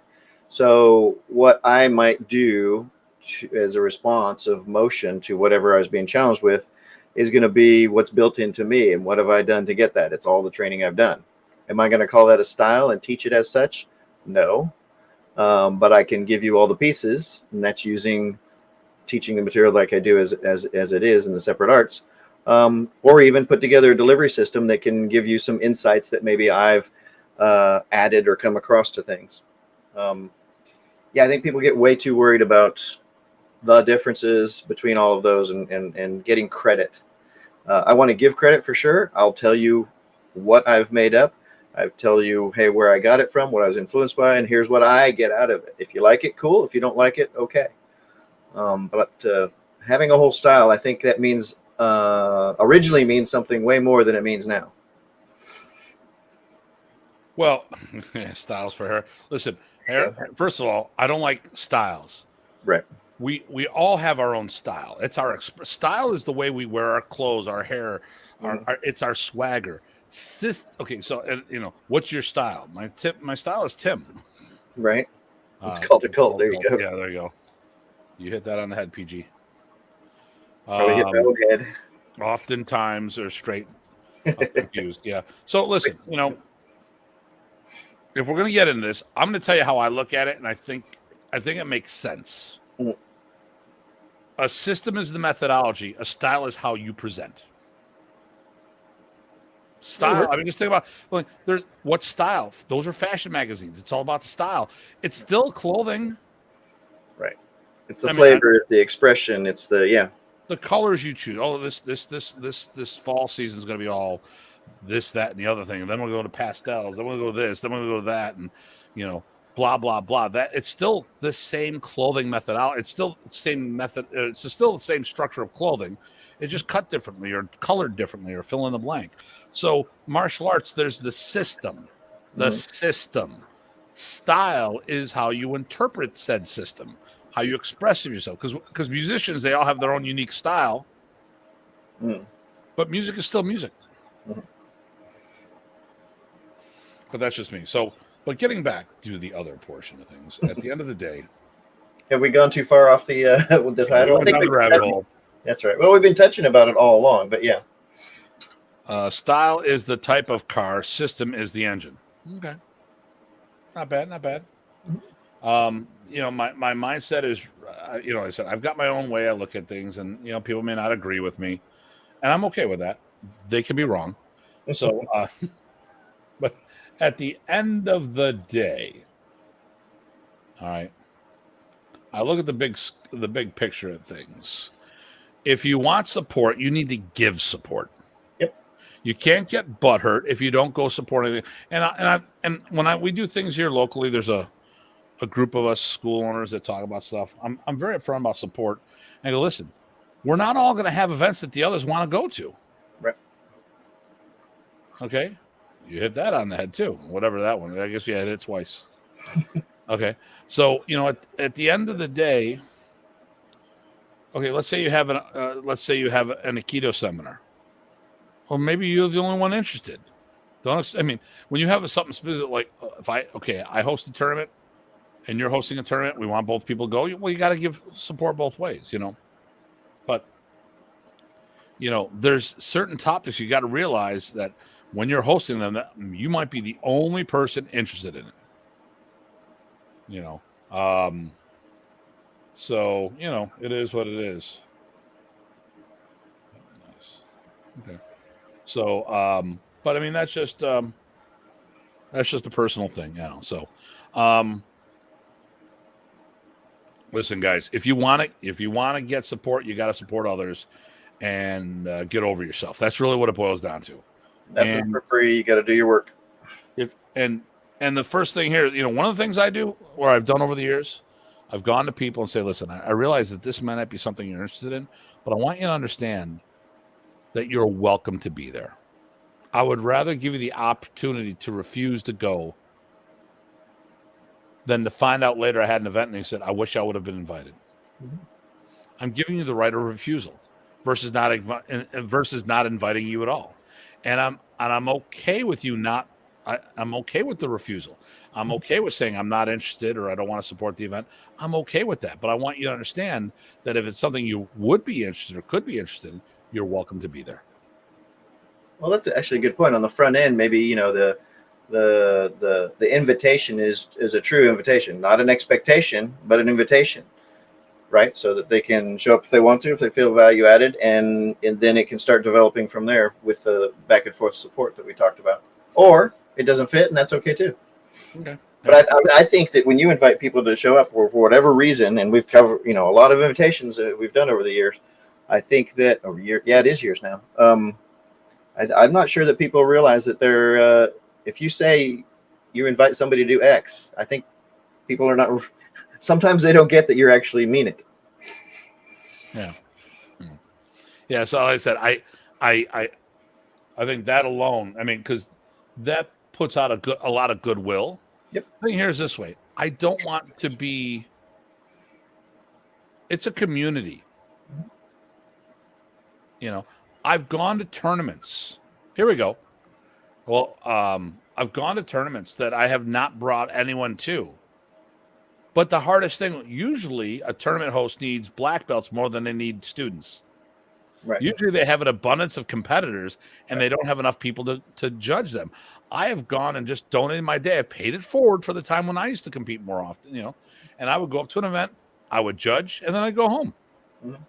Sometimes I helped out for an hour. Sometimes I helped out for 8, and I was like, hey, you need a judge? I'm here to help out. Okay, great. Right. With no flyers in hand, no nothing, just show up, do my thing, and then go on my day. I like it. Paying it forward. That's a good way to say it. Okay. So, Noah had a question. What's your stick size? By stick size, can you tell what system they're from? This is for both of us. After you, sir. I was going to say, so I'll tell you. So normally when we buy sticks right there, I think, what's the standard size? 28? 28 is usually pretty I like to use a 27, but I tailor it to what I use the sticks for and my own size. And then I show people how to measure it for the same kind of consideration. I'm not saying everybody does that, but that's what I do. As far as stick size, there's a couple things. Like most of your modern guys will use the 28-inch sticks. I got it, no problem. But you can see flavors. So Remy, one of the things he likes us to do is use a big ass stick. So use a wider stick than a lot of other styles. It's just something he preferred, and I think it taps into his grabbing and control and the way he would suck you in. Other styles are known for a shorter stick, but again, even that's not guaranteed, right? So Serrata is known for a short stick. Do they all use a short stick? I would venture to say no, because of some of the things I know, and I'll let Datu talk about this, about how that developed for Serrata. But that's all I got to say about it. You want to keep going? Yeah. Okay. So first of all, I use a 28. Well, here we go. Here's my evolution. My first instructor did his own sticks, 24 inches. That's what we started with. So when I started, rattan was hard to get a hold of. There were no caning. There still aren't a rattan caning place here in Buffalo. So 24-inch stick is the same size as a replacement stick for a plunger, a bathroom plunger, by the way. So boom, go buy them. So I know Bobby Tabata uses a 26 because it fits in his luggage better. Okay. I know the grouping methodology people in Balintawak use lighter sticks so they can go fast. I use a heavier stick so I can crush them. But my Balintawak, my branch of the tree, not a Stig, Ted Buat, 28-inch stick, because that's what Anshan used. Now, okay, so it was Miguel Ruby that was the one who we're going to have on the show. He's the one that told me this. Like, we talked about Doce Paras and short sticks. There's footage of Jimmy Tacosa and Angel Caballas using 28-inch sticks. And as what he had told me was this whole idea of no. Okay, he gave me the information. I'm going to tell you how I interpret things. My expression of what he told me. I think this nonsense that the stick is only 18 inches, because here's what they said. Oh, it's a battlefield system, so you needed a smaller weapon like the Spartans would, so you wouldn't cut the people next to you. And it's like, no. Angel's health was deteriorating, and the full-length stick was too hard for him to manipulate, so he kept cutting it shorter and shorter. As he got weaker, they cut the stick shorter. Now, I use whatever stick I have. I do have a 24-inch stick. I have an 18-inch stick. I have 32s. I have 40s. I have stabs. I have everything in between because I want all these different options, because I don't know what I'm going to have to deal with, because I'm dealing with Philippine martial arts for street application, not dueling. And actually, this is a great thing we came with the other day. We were talking at the event, the gathering. So Terry Dow and I, and he has a guy teaching Parker's Kempo at his school. So the three of us were getting something to eat. And we talked about the difference between dueling and self-defense. And I'm like, well, listen, Terry is a Superfoot Wallace guy. That's boxing in the ring. There's dueling. Parker's Kempo, really not good for that. There were some good fighters in that. And can they bang? They sure as hell can bang. But the system doesn't train them to do the sport. That's an extra thing. Parker's Kempo and Tracy's and all those other Kempos alike are defenses against attacks. They're teaching a self-defense program. Whereas like the Superfoot Wallace system or kickboxing, Brazilian Jiu-Jitsu, Judo, that's more of a dueling or a competitive system. There's a difference. Does stick size matter? Well, it depends on who she is, I guess. But, There you go. Oh, I was going to go the other way too. Remember Tapado, right? We use a 48 inch, 40 yeah, inch. like a 48 inch. Yeah. So that would be another easily recognizable trend. Sounds great. Like a great personal question. Yes, I knew he was That's going right. Yep. to I beat him to knew it. he was going there. Well, the thing is, I can control the comments with who gets seen, so That's true. I could beat him to the punch every time. Yep. Great way to respect everyone. Okay, good, interesting. The thing here is this: if we're there's the ideal size, and then there's the real size. Now, what are you training for? If you're training to, so my problem with once again, we got to get the F out. We're martial artists first, Filipino second. We're martial artists. We are martial artists specializing in martial concepts that come from the Philippines. Okay, we're still martial artists, and we shouldn't handicap ourselves by saying, well, we can't have nice things because we're Filipino martial artists. That's bullshit. Our material is just as good, if not better, than everyone else's. So stop with that. Right. Now, I think we're going to do a show, I think maybe with Miguel in there, why I have such disdain about people going to the Philippines to get trained, and yet I still go to the Philippines and do some training. Depends on your goals. Well, the short term was there's a lot of good people over there that you can train with. Well, actually, it's getting smaller all the time. But there's more bad people that fake it, and they can't make it. You gotta watch out for that. Yeah, and you can get sucked in. Of stick and opportunistic weapons. One of the things I love training is those tire thumpers from your sheets. Now those are great to train with because talk about that's something that you could actually pick up. Yeah. Oh, well, and I've got an axe handle I like. I got multiple axe handles I like. I got the new shorter one. I got the full size one. And could you maybe use a hammer? I think, seeing that my tomahawk was the first thing I'd say is, even though we do tomahawk work, which is sexy, it's really a claw hammer. Sorry, I'm priming Tim up here. No, because there's other stuff too. Yep. No, it's not a hammer system. Inside joke. So, at the end of the day, and we went down. So we went off here. Okay, interesting. Again, what we got here. It's okay. Ideal size, real size, the best. And thanks. Hey, listen, Noah, no problem. Absolutely no. And Noah, when I come over to the Philippines, we got to hook up. That's right. I want to meet everybody. We've done that. This is not an idle thing. We've done that. We've met people. Yeah. Oh man, Tiger Claw Century. The 1 inch or the 3/4 inch. I like 1 1/8 is what I like. 1 1/4, 1 1/8. Yeah, I like a thicker stick. Sometimes 1 1/2. Depends, yeah. Well, once again, what are we training? I like training. I love doing the Filipino art. I love the art. But if we're talking about realistic combatives, most people in Filipino martial arts don't train realistic combatives. They train historical combatives.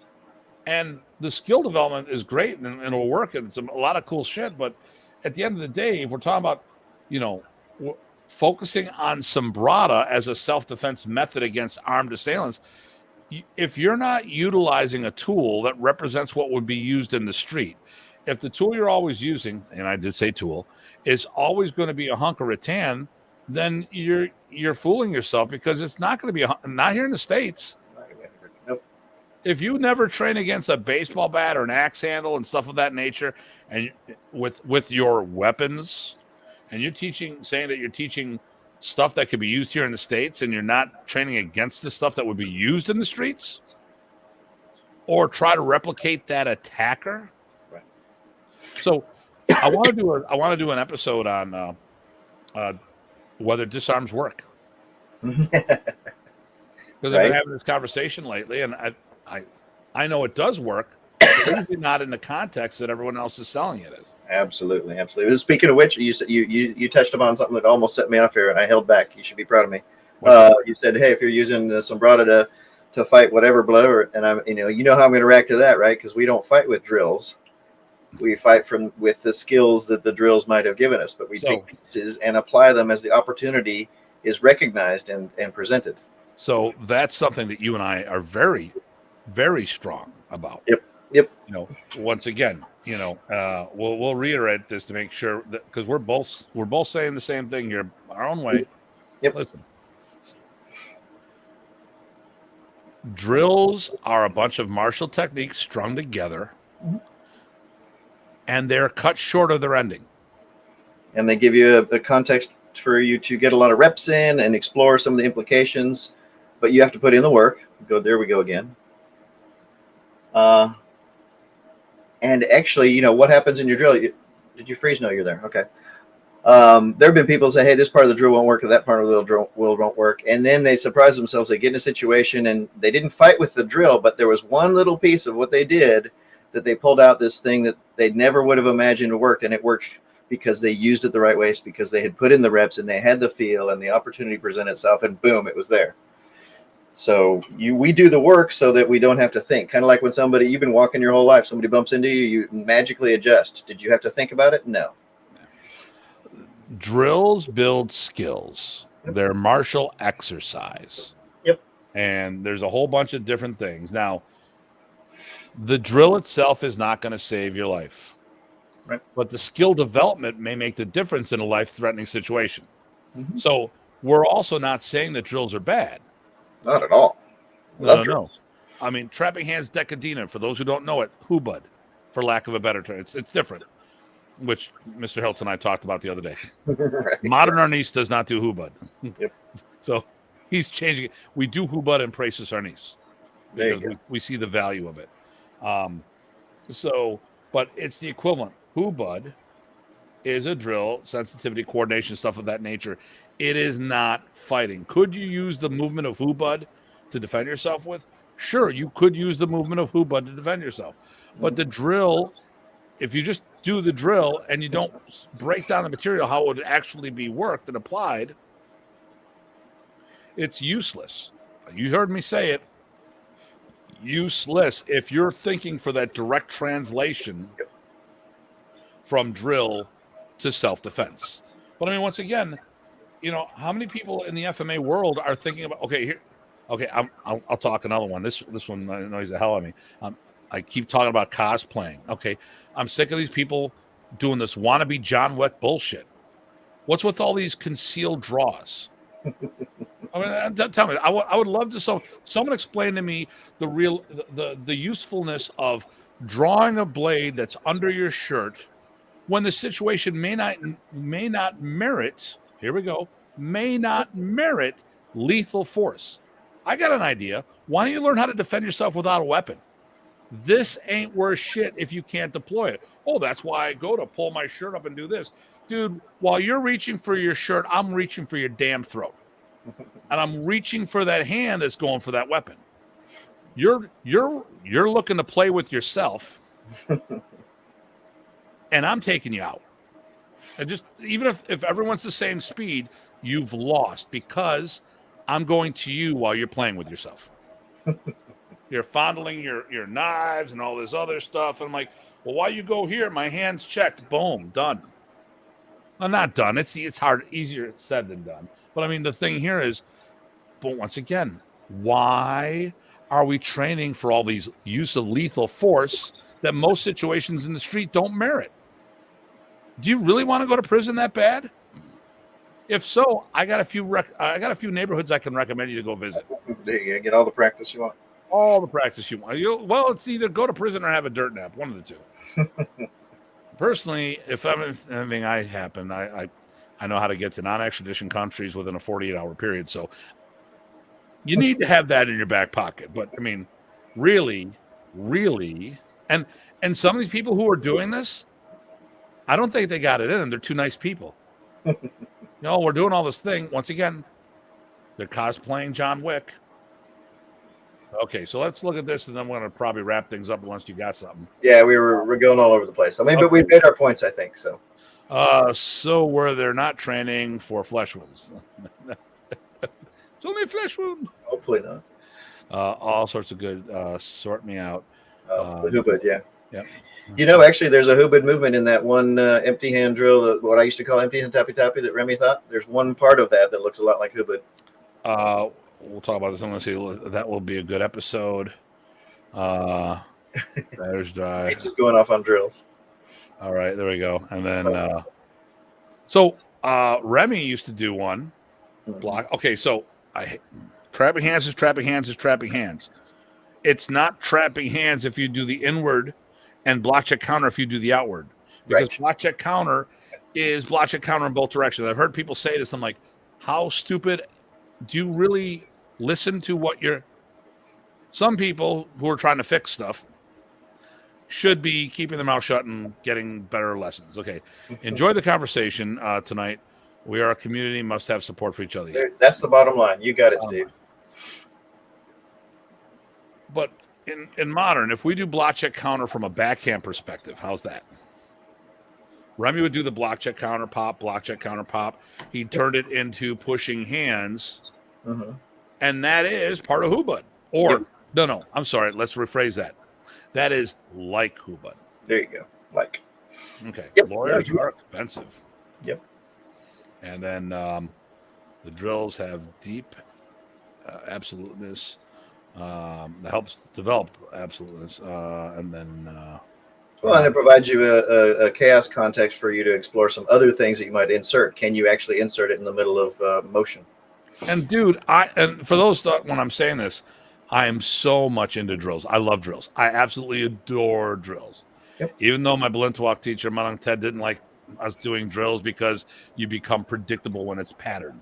Right. Which is why he didn't like the grouped methodology.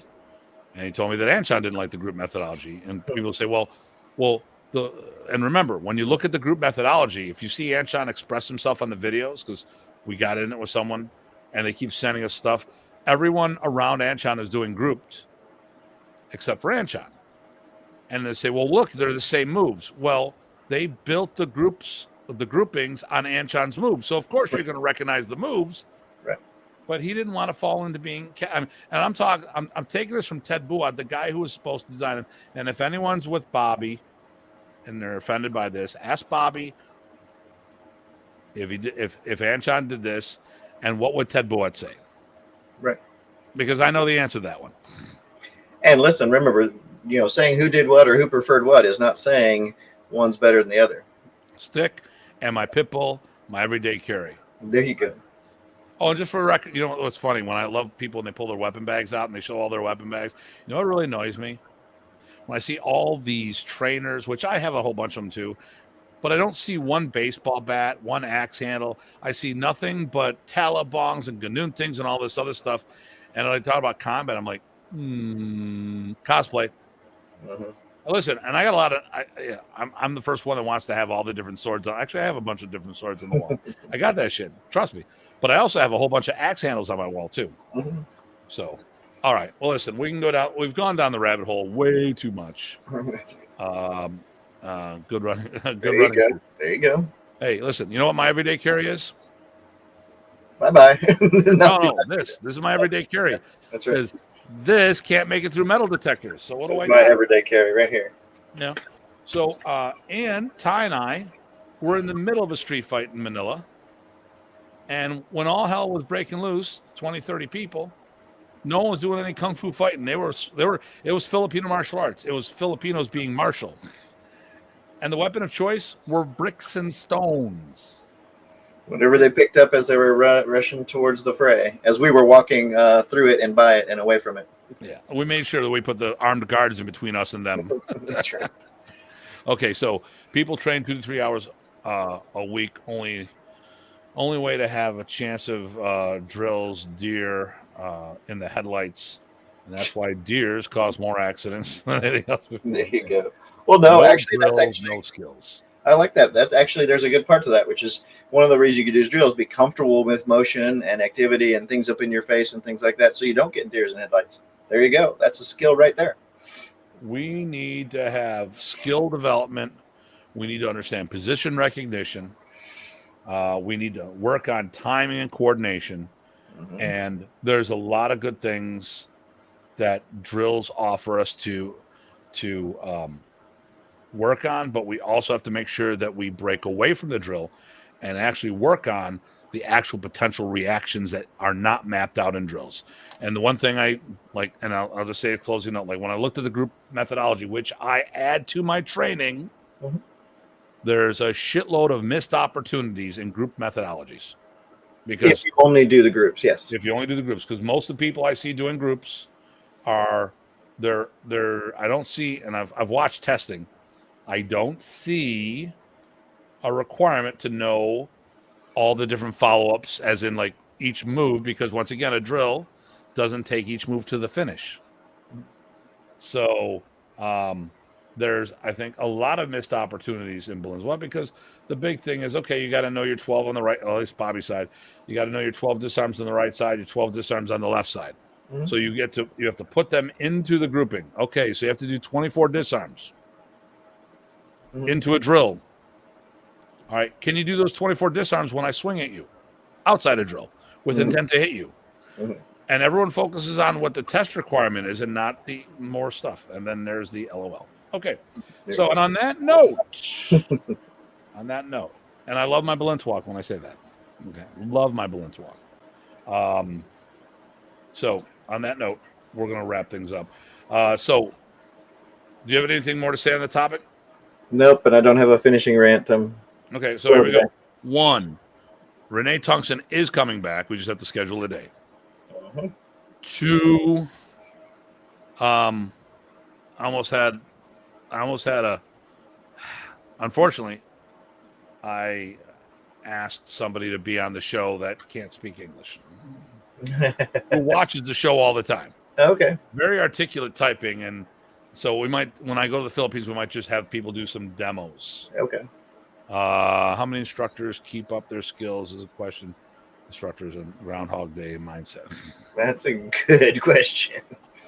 Well, and for those who follow me on Instagram and stuff like that, you'll get pictures of me training. You'll get pictures of me working out in the gym. You get pictures of me doing a whole bunch of things, because at the end of the day, I got to keep this body functioning one way or another, so it doesn't fail me. But so Renee Tungsten said he'd come back, but he said that on the last show. I got Miguel Ruby. Yes, I am. Okay, our Thanksgiving, which is not yours.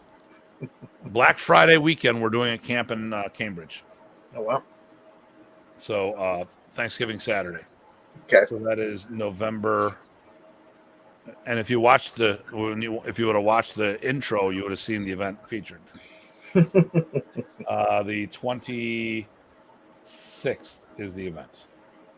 So, actually I'm doing several things in November. So, but yeah, that's why I'm doing that. So we got Renee Tungsten. We've got Jason and I, Suru, Jason and I. Miguel Ruby from FMA Supply, myfmasupply.net or fmasupply.net. We have children and teens in Filipino martial arts. Well, children, teens / women in the Filipino martial arts.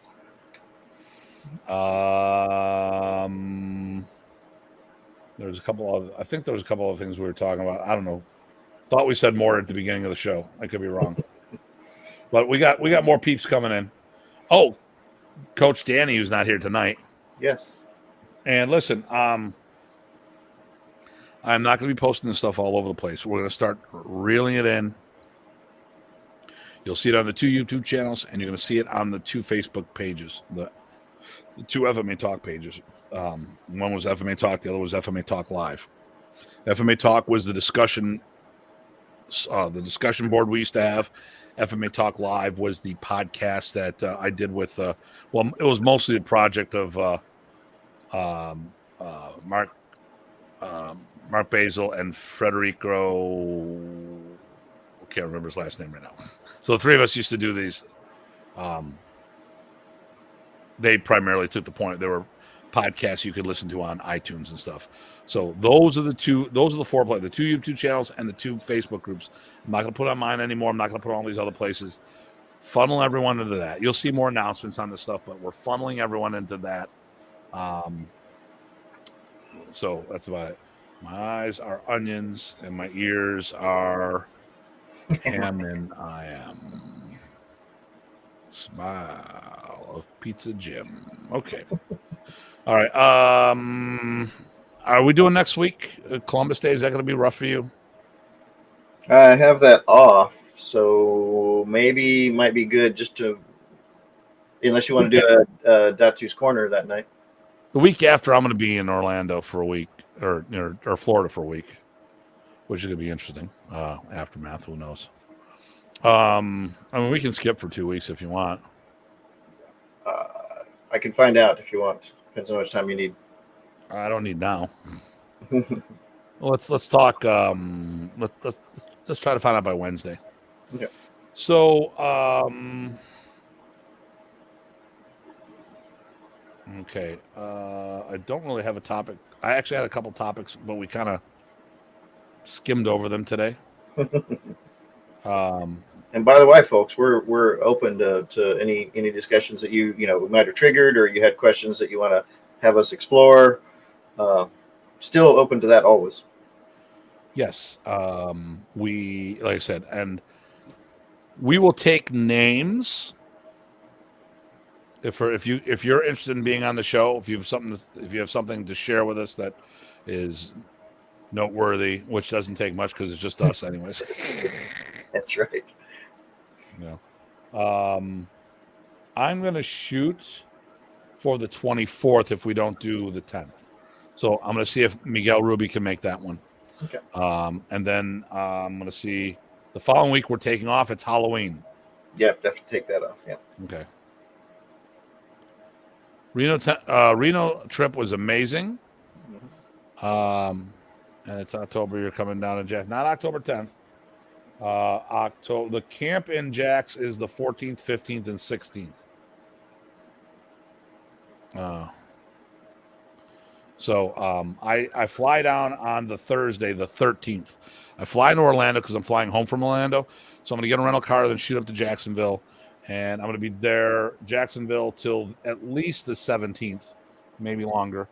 Ernie and I are going to do some extra training. The Maya conference is in Orlando. Oh, thanks, Timmy. And then are we? Let's just do this here. So I have it. So the Orlando conference is then, or not? No, in Orlando I have the Maya conference, the elite conference. So I'm going to do that. We'll go from there. So so that's about it. I've got nothing else. Do you have any events coming up? I don't. I'm not tracking anything right now. I'm so tired. Sorry. Yeah, my event is going to Orlando, or no, Jacksonville. There you go. I'm going to be up for your Halloween, your holiday party in December. I know that. There we go. That's good. And I want to make sure. Hey, Timmy, I just sent you a friend request, and so that way we can communicate when I'm down there. Unless he doesn't want to be friends with me. Probably a smart move. Yep, there you go. Okay, descendants of Datu Bago Samporna.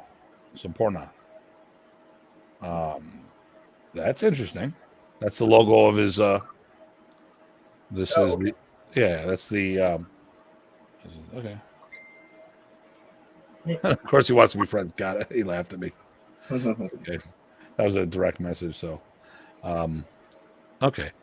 Yep, and we're friends. Yay! I got a new friend. I got 3 now. Okay. Datu Mama Bago Samporna. I am very interested on that. So that'll be a conversation that we can have when I see you. There you go. Okay, so listen, I'm good, you're good. We'll figure out a new rant. Listen, as always, everybody, please stay safe. Stay sane. That's from Mindanao. And don't take anything that we say too seriously, because we don't. We do, but we take what we do very seriously, but we don't take ourselves too seriously. There you go.